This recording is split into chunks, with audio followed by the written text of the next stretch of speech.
This is an Excel graph of y versus x that you should be able to create after this tutorial. To get Excel, click the window icon and scroll to Excel.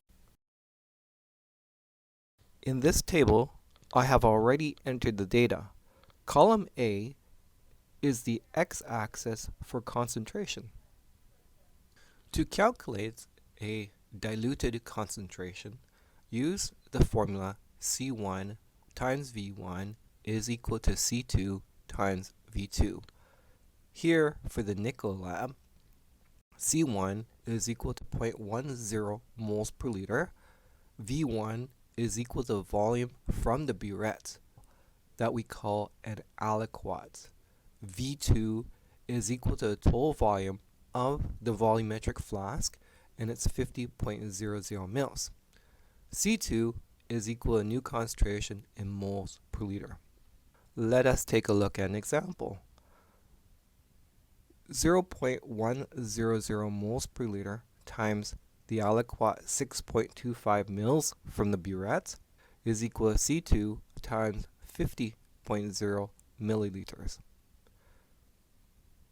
Rearranging the equation to solve for C2, this will allow you to find C2. Column B is the y-axis for absorbance. By holding down the left mouse button and dragging, highlight the data. If you are in the Excel Home tab, you may need to click Insert next to the Home tab. Then you want to scroll to the graphs and click on the bottom middle icon, choose Scatter Plot. This will give you a graph with a straight line. You could now change your title by clicking on the title.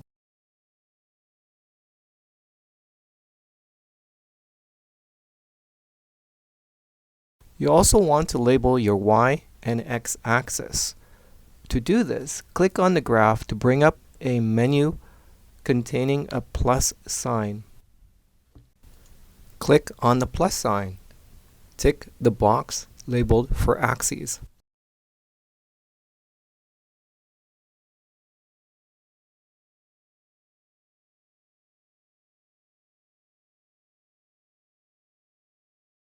Let's add a trend line. Click on the plus sign, scroll to trend line at the bottom. Don't click on the box, but choose more options. At the bottom, click on the three boxes. You can set the intercept as 0.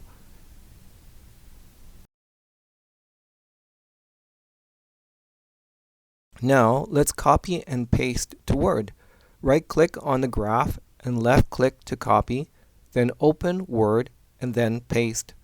Use Layout behind text to move graph to desired location.